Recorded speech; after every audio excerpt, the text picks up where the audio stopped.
ओं नारायणं नमस्कृत्यं नरो चैव नरोत्तमं देवीं सरस्वती व्यासं ततो जयमुदीरयेत्। मूकं करोति वाचालं पङ्गुलङ्घयते गिरि यत्कृपात् तमहं वन्दे परमानन्दमाधवम्। ॐ नमो भगवते वासुदेवाय। ॐ नमो भगवते वासुदेवाय। ॐ नमो भगवते वासुदेवाय। श्रीमद्भागवत महापुराण तृतीय स्कंद अथ अष्टम अध्याय। शुक उवाच विदुर वाक्य शुणि कर्णे मैत्रेय आनंदित मने कृष्णचरण जुग ध्यायी कहन्ति विदुर को चाहि। मैत्रेय उवाच शुण विदुर शुद्ध चेता सुपुण्य परीक्षित गाथा तोहर जन्म पुरु वंशे परम भागवत अंशे जहा महिमा शुणि कर्णे सेवा करन्ति साधु जने जहि तु लोकपाल जम साक्षाते होइलु जनम भक्त जनक शिरोमणि तोर सकाशु जन शुणि कह संसारे कृष्ण लीला विश्वमंगल कीर्तिमाला निरते नव नव मणे तोष न लभे प्रतिक्षणे तार महिमा तोष मुखे कहिबी भक्त जन सुखे दुख समुद्रे सुख प्राये निरते मन जार धाए ताहांक निस्तारण अर्थे शुण कहिबा तो अग्रते श्री भागवत रस सार ऋषिंकी देले चक्रधर शुण विदुर सावधाने ब्रह्मार पुत्रे एक दिने सनक आदि सप्त भ्राते मिलिले अनंत अग्रते रत्न आसने भूमि गते बसी अछंती शुद्ध चिते आदि अनंत रूप सार अकुंठ महिमा जाहार तांक समीपे सप्त भ्राते मिलिले ज्ञान प्रश्न अर्थे परम पदे करी इच्छा एकु अनेक कले पूछा स्वभावे स्थिर जा शरीर देव मानवे अगोचर सर्वे करन्ति बहुमान्य ध्याने तरन्ति संकर्षण मृणाल कोश प्राय देहि उन्मील चक्षुजुग बहि विबुध जनक आनंदे सुखे निश्चल जोगानंदे निर्मल भोगवती नीरे धौत कबीरी भार शिरे से जटा कलापे चरण पद्मे नमन्ति मुनिगण जे पादे नागंक कामिनी विविध उपायन घेनि सेवन्ति जेउ पाद गते उत्तम वर प्राप्ति अर्थे सुस्वर रीतनाद ध्वनि स्वभावे अनुराग घेनि जाहार कर्म दृढ़ चित्ते गायन करन्ति निरते जानन्ति लीला तत्व ज्ञान निर्मल मने नित्य ध्यान से देव सहस्र शिरस किरीट मणिमय त्रास फणा सहस्रे शोभा करे आदित्य जेसने अंबरे तार चरण रजशिरे सन कुमार धरी करे पूछिले सार तत्व ज्ञान जा शुणी निस्तरीबे जन निवृत्ति धर्मे देखि चित्त एहांकु कहिले अनंत से पुणी प्रश्न अनुरागे कहिले संख्यायन आगे से संख्यायन जोग ध्याये परमहंस दीक्षा बहे से पुणी दया शुद्ध चित्ते संसारे निस्तारण अर्थे कृष्ण महिमा परिमाणी निर्मल भागवत वाणी कृष्ण भक्ति अनुरागे कहिले मोर गुरु आगे आबर बृहस्पति आगे देव समूह प्रिय भावे से पराशर महामुनि पौलस्त्य मुनि आज्ञा घेनि दयालु मुनि पराशर कहिले मोहर आगर ब्रह्मगुपत वाणी एबे शुण कहिबा तोते भावे तु श्रद्धाजुत अनुगत शुण कहिबी भागवत तु शुद्ध चित्ते वश्च शुण ए आदि परम पुराण जे विश्व सृष्टि पूर्वे थिला प्रलय जले नाश गला परम सुखे भगवान निद्रारे मुद्रित नयन प्रलय जल निधि मध्ये अनंत शयने आनंदे ଶୋଇଲେ ଏକ ରୂପ ହୋଇ ସଙ୍ଗେ ସଙ୍ଗତି ନାହିଁ କେହି। ନିଶ୍ଚେଷ୍ଟ ଆତ୍ମସୁଖେ ରତ ଭୂତେ ନିବେଶୀ ପଞ୍ଚଭୂତ। ଆତ୍ମା ଆଶ୍ରିତ ସୂକ୍ଷ୍ମ ଭୂତେ କାଳାତ୍ମା ଶକ୍ତିର ଆୟତେ। ଚେଷ୍ଟା ରହିତ ଭଗବାନ ଦାରୁରେ ଜହ୍ନେ ହୁତାସନ। ସେ ରୂପ ବାହ୍ୟ ବୃତ୍ତି ଶୂନ୍ୟ ଜଳରେ କଲେ ସେ ଶୟନ। ବିଷ୍ଣୁର ଜନି ପ୍ରକାଶିଲା 4,000 ଯୁଗ ଗଲା। ଜଳେ ଶୟନ ଭଗବାନ ଯେ ଆତ୍ମଶକ୍ତିର ନିଦାନ। ତାର ଆୟତ କାଳ ବଳେ ସୃଷ୍ଟି ସମୟ ସୁମରିଲେ।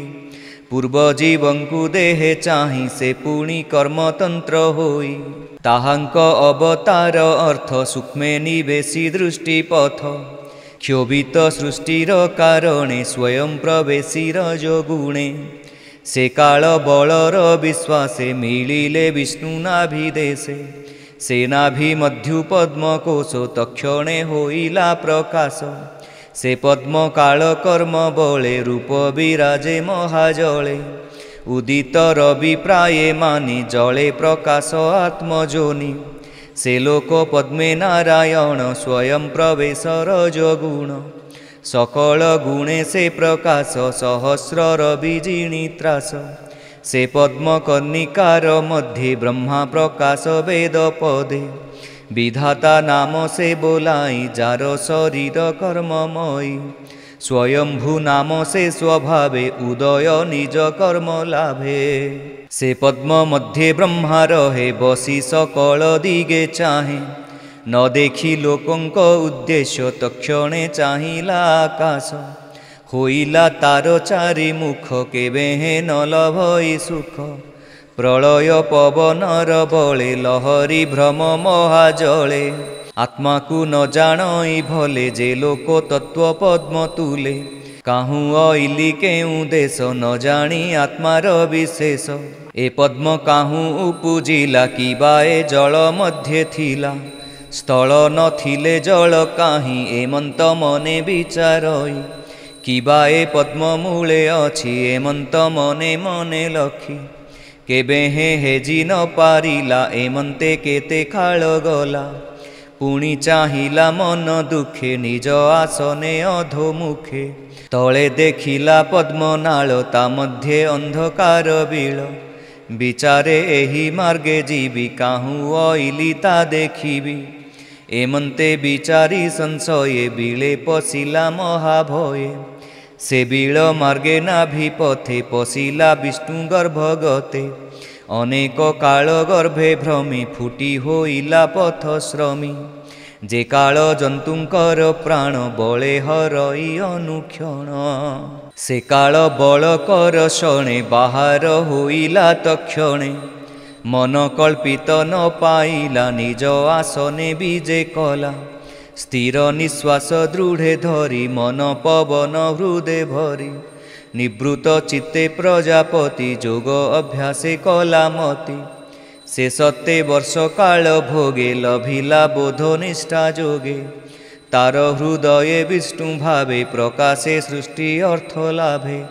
ପୂର୍ବେ ଯାହାକୁ ମହାଜଳେ ଖୋଜି ନ ଦେଖିଲା ନିଶ୍ଚଳେ। ତାହାକୁ ଆପଣା ହୃଦये ଦେଖେ ସମାଧି ଯୋଗ ଧ୍ୟାଏ। ମୃଣାଣ ଗୌର ଦେହ କାନ୍ତି ଅନନ୍ତ ଶୟନେ ଶ୍ରୀପତି। ଏକା ଅଛନ୍ତି ନାହିଁ କେହି ଦେଖେ ନିଶ୍ଚଳ ନେତ୍ରେ ଚାହିଁ। ଫଣା ସହସ୍ର ଊର୍ଦ୍ଧ୍ୱ ଜ୍ୟୋତି ରତ୍ନ ସମୂହେ ଝଟକନ୍ତି। ଯୁଗାନ୍ତ ଜଳ ଅନ୍ଧକାର ସେ ରତ୍ନ ଜ୍ୟୋତି କରେ ଦୂର। ମର୍କତ ଗିରି ନିନ୍ଦେ ରୂପ ସନ୍ଧ୍ୟା ଭ୍ରଜିଣୀ ପୀତାଂଶୁକ। ସୁବର୍ଣ୍ଣ ଶୃଙ୍ଗ ତିରସ୍କାର କରେ ମୁକୁଟ ଶିର ପର। ପର୍ବତ ବେଣୁ ବୃକ୍ଷ ଶୋଭା ନିନ୍ଦଇ ଭୁଜ ପାଦ ପ୍ରଭା। ରତ୍ନ ଔଷଧି ଜଳ ପୁଷ୍ପେ ଗିରିଭୂଷଣ ମାଳ ରୂପେ।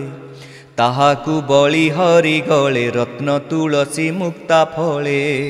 ମହାପୁରୁଷ ବିଷ୍ଣୁ ରୂପେ ସ୍ୱୟଂ ପ୍ରକାଶ ମହାକଳ୍ପେ। ପ୍ରକାଶ ଅଛଇ ବିସ୍ତାରେ ତ୍ରିଲୋକ ପ୍ରକାଶ ଶରୀରେ। ଦିବ୍ୟ ବିଚିତ୍ର ଆଭରଣେ ପ୍ରକାଶେ ବସ୍ତ୍ର ଆଚ୍ଛାଦନେ।